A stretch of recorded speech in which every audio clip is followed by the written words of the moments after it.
So we discussed actually till the history. उसके बाद आप फिज़िकल एग्जामिनेशन जब करते हो, फिज़िकल एग्जामिनेशन में आपने हमेशा याद रखना है, राइट। कुछ पेशेंट्स होते जो आपके पास आते हैं पीसीओएस के साथ। तो पीसीओएस के साथ वाले पेशेंट्स जब आपके पास आएंगे तो उनमें सबसे पहले आपने क्या देखना है, उनमें सबसे पहले आपने देखना है हेयर ग्रोथ, राइट, यानी कि हिर्सुटिज्म।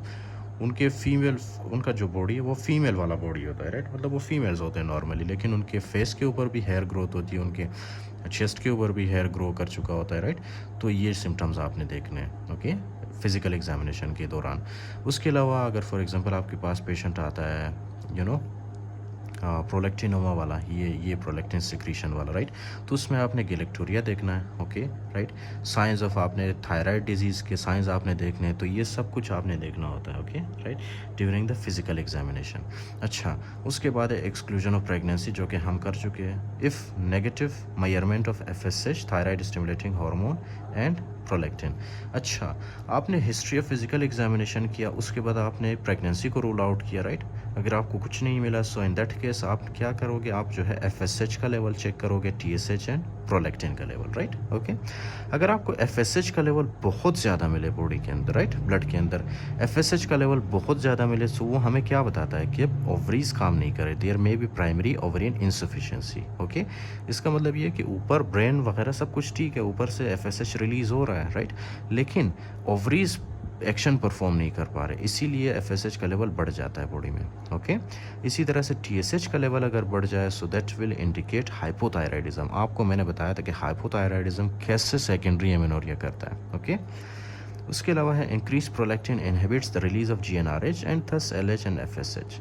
तो वी डिस्कस दीज ऑल्सो कि प्रोलेक्टिन कैसे इनहिबिट करता है, राइट, प्रोलेक्टिनोमा।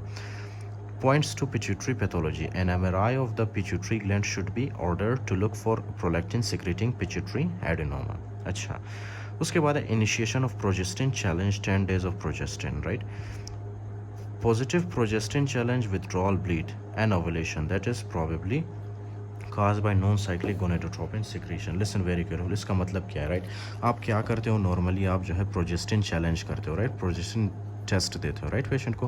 प्रोजेस्टिन टेस्ट क्या होता है, फॉर एग्जांपल आप जो है for 10 days, listen very carefully, आप फॉर 10 डेज आप क्या देते हो, प्रोजेस्टिन देते हो, राइट, पेशेंट को प्रोजेस्टिन। अब नॉर्मली आप 10 डेज़ के लिए आप क्या करते हो, प्रोजेस्टिन देते हो। तो ये जो प्रोजेस्टिन होता है ये क्या करता है, यहाँ पे ये जो आपका एंडोमेट्रियल वॉल है इसकी थिकनिंग करता है, right, okay. Progestin endometrial wall की थिकनिंग करता है, राइट, ओके। इस तरह से 10 दिन तक ये एंडोमेट्रियल वॉल को थिक बनाता रहता है, वहाँ पे न्यूट्रिशन सप्लाई करता है, ब्लड वेसल्स बनाता है, राइट। तो ये जो एंडोमेट्रियल वॉल है इसकी थिकनिंग होती है, ओके। तो राइट आफ्टर द 10 डेज आप क्या करते हो, प्रोजेस्टिन को रोकते हो, आप मज़ीद प्रोजेस्टिन नहीं देते हो पेशेंट को। तो ये जो आपके पास एंडोमेट्रियल लाइनिंग बनी थी ना, ओके, राइट, प्रोजेस्टिन की वजह से, ये जो एंडोमेट्रियल लाइनिंग बनी थी प्रोजेस्टिन की वजह से 10 दिन तक, राइट, जैसे आप प्रोजेस्टिन देना बंद कर देते हो तो ये जो एंडोमेट्रियल लाइनिंग है ये क्या होता है, ये जो है इसमें नेक्रोसिस होती है, या मतलब इसमें से ब्लीडिंग स्टार्ट होती है। क्यों? क्योंकि इसको मज़ीद न्यूट्रिशन नहीं मिलता, तो ये क्या होता है, ये शेड ऑफ होता है, ये मर जाते हैं इसके अंदर जो सेल्स होते हैं, राइट, ओके।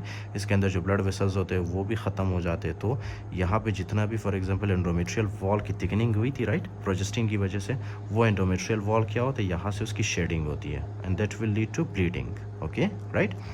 तो ये हमें क्या बताता है, ये हमारे पास है positive progestin challenge, withdrawal bleed. अगर उसके फॉर एग्जांपल 10 दिन बाद आपने प्रोजेस्टिन देना बंद कर दिया और यहाँ से ब्लीडिंग स्टार्ट हुई, राइट, तो वो हमें क्या बताता है कि इसके ओवरीज में कोई मसला है, देयर में भी पीसीओएस, राइट। पीसीओएस में क्या होता है, पीसीओएस में यहाँ से फॉर एग्जांपल जो फॉलिकल्स होते हैं वो नॉर्मली मेच्योर नहीं होते, मेच्योर ना होने की वजह से फिर वो यहाँ तक पहुँच नहीं पाते and that will lead to the amenorrhoea, okay. We will discuss this in detail, right. तो ये है पॉजिटिव प्रोजेस्टिन चैलेंज। उसके अलावा नेगेटिव प्रोजेस्टिन चैलेंज में क्या होता है, अगर आपने 10 दिन तक प्रोजेस्टिन दिया and there is no bleeding, right, so that will indicate uterine abnormality. अगर आपने 10 दिन तक प्रोजेस्टिन दिया है, ओके, एंड 10 दिन प्रोजेस्टिन देने के बाद जो है आपने देखा, आपने प्रोजेस्टिन को बंद किया 10 दिन बाद और आपने देखा कि यहाँ से ब्लीडिंग नहीं हो रही, राइट, तो वो हमें क्या बताता है कि there may be some kind of problem in the uterus, okay, right. हमने प्रोजेस्टिन दिया लेकिन still there is no bleeding after 10 days, तो यूट्रस को मतलब यूट्रस के अंदर कोई एबनॉर्मेलिटी हो सकता है, राइट। तो यस, उसके बाद देखते हैं signs of hyperglycaemia, polydipsia, polyuria और हाइपोटेंशन। तो ये I will discuss these with you, okay. The Addison's disease, Cushing syndrome जब मैं आपको पढ़ाऊंगा I will discuss that clear, okay. अच्छा, उसके अलावा है ट्रीटमेंट में आप क्या करते हो, hypothalamic pituitary ovarian axis, right, reversal of underlying cause including induction with fertility medications if trying to conceive, if not use oral contraceptives। अगर for example there is some kind of tumour जैसे कि prolactinoma वगैरह, right, तो उसमें क्या करना है आपने, एक्सीजन करना है, मतलब उसको जो है आपने निकालना है उस ट्यूमर को, right. Medical therapy for prolactinoma क्या है, अगर आप फॉर एग्जांपल उसको निकाल नहीं सकते तो there is one another medical therapy, okay, जिसमें आप क्या देते हो, कैबरगोलिन या ब्रोमोक्रप्टिन। ये दोनों क्या है, ये दोनों है dopamine, okay, dopamine agonist, right, dopamine agonist. Dopamine agonist का मतलब क्या है कि ये डोपामिन सिक्रीट करवाता है, okay, fine. For example this is your hypothalamus, right, hypothalamus. अब जैसे ही फॉर एग्जांपल यहाँ पे डोपामिन रिलीज होगा, राइट, डोपामिन, राइट, डोपामिन जब रिलीज़ होता है, डोपामिन क्या करता है, डोपामिन नॉर्मली जो है ये प्रोलेक्टिन की सिक्रीशन को इनहिबिट करता है, ओके, फाइन। ये प्रोलेक्टिन की सिक्रीशन को इनहिबिट करता है from the anterior pituitary, okay, dopamine. तो आप डोपामिन एगोनिस्ट जब देते हो जैसे कि कैबरगोलिन या ब्रोमोक्रप्टिन, तो वो क्या करते हैं, वो डोपामिन की सिक्रीशन को स्टिमुलेट करता है, राइट।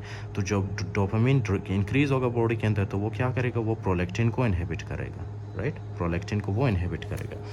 तो इस तरह से आप प्रोलेक्टिनोमा को ट्रीट कर सकते हो। Premature ovarian insufficiency that is less than 40 years of age, अगर आपके पास एक पेशेंट आया, राइट, जो जिसके ओवरीज काम नहीं कर रहे, तो उसको आपने क्या करना है, if the uterus is present, treatment with combined oral contraceptives, okay. अगर उसका यूट्रस प्रेजेंट है तो आपने क्या देना है, ओरल कॉन्ट्रासेप्टिव पिल्स आपने देने हैं, okay, combined oral contraceptive pills, और एस्ट्रोजन प्लस प्रोजेस्ट्रिन रिप्लेसमेंट थेरेपी।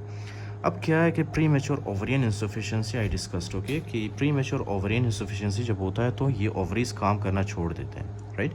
जब ओवरीज काम नहीं करेंगे so there will be no production of the oestrogen, okay, and progesterone, right, okay, oestrogen progesterone release नहीं होगा। एस्ट्रोजन प्रोजेस्ट्रॉन रिलीज़ नहीं होगा तो यहाँ पे इनका जो एंडोमेट्रियल थिकनिंग है वो नहीं होगा। एंडोमेट्रियल थिकनिंग नहीं होगा तो ब्लीडिंग नहीं होगी, राइट।